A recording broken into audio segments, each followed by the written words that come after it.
এটা টাকাটা জমিয়ে কি করবে? আমি তোমাদের সঙ্গে দুবাইতে ঘুরতে যাব।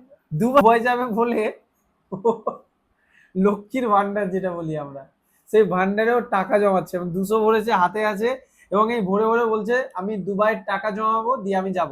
তোর কাছে একটু জেনে নিই কি ব্যাপার। তো তুমি এটা কবে থেকে করছো বাবা? অনেকদিন থেকে। অনেক দিন থেকে। কি করবে এটা টাকাটা জমিয়ে কি করবে? আমি তোমাদের সঙ্গে দুবাইতে ঘুরতে যাব। দুবাইতে ও দুবাই যাবে ঘুরতে, মানে বুঝতে পারছেন যে কতটা ক্রেজি আবে। কত টাকা এখন পর্যন্ত জমেছে আমি জানি না। তুমি জানো না? আর এটা কত টাকা এটা বলে দাও। 500 টাকা। 500 টাকা, তাহলে এখন ভরে দাও, ভরে দাও। বাস এই তো ভরে দিচ্ছে। ঢুকে যাও, বলো ভালোবেসে বলো টাকাকে ঢুকে যাও বাবা। হ্যাঁ, তো এইভাবে নিয়ে যাচ্ছে বাবা আমার। তো এই উচিত আই থিঙ্ক, এত কিউট ভাবে ও টাকাটা জমাচ্ছে।